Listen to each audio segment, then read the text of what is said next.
Le fils de la souffrance, de cette souffrance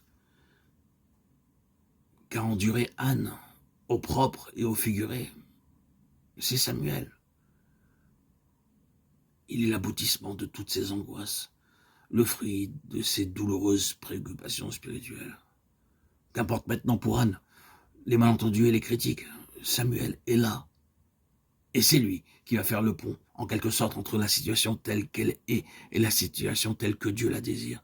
Samuel, c'est l'homme qui va, de la part de Dieu, assurer la liaison entre un triste état de choses et un état de choses meilleur. Il marque la transition entre deux régimes. Le livre de Samuel est un livre de transition, et c'est Samuel qui est le lien. Or, que représente Samuel au point de vue des principes spirituels? Si nous pouvons répondre à cette question, nous saurons comment la transition s'est faite. Et nous pourrons toucher du doigt ce dont Dieu a besoin pour faire passer son peuple d'une époque sombre à une époque glorieuse. Il n'y a pas besoin de se livrer à une étude bien approfondie de la vie de Samuel pour en découvrir la note dominante. Ce que Samuel représente, c'est la place qui appartient à la prière. La puissance de la prière à une époque de transition. Si vous voulez, vous pouvez dire de Samuel que sa vie n'est que prière. Lisez le psaume 99, et Samuel parmi ceux qui invoquaient son nom. Lisez Jérémie 15, 1, l'Éternel me dit, quand Moïse et Samuel se présenteraient devant moi, je ne serai pas favorable à ce peuple. Chasse-le loin de ma face, qu'il s'en aille. Voilà une déclaration qui compte. Parmi tous les hommes qui se sont fait un nom par leur puissance spirituelle, Dieu distingue Moïse et Samuel.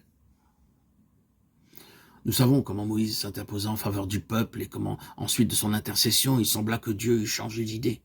Telle est au moins l'interprétation naturelle.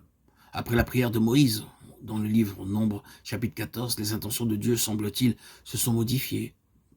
Et Dieu, si on peut dire, s'est repenti. Ainsi, Moïse se tient la brèche et il émeut le ciel par ses supplications. Quant à Samuel, ici, il est mis en parallèle avec lui, comme si l'Écriture voulait nous dire que ces deux hommes représentent le dernier mot en matière d'action sur Dieu par la prière. Ce qui est donc mis en relief dans la personne de Samuel, c'est le principe de la prière à une époque de transition. C'est la prière qui est le trait d'union avec ce qui est et ce que Dieu veut, entre une situation précaire et le retour à une situation normale. La transition est caractérisée par ce puissant ministère d'intercession, de l'angoisse et de la détresse d'Anne, et issu cet instrument de prière qui va provoquer un changement de régime.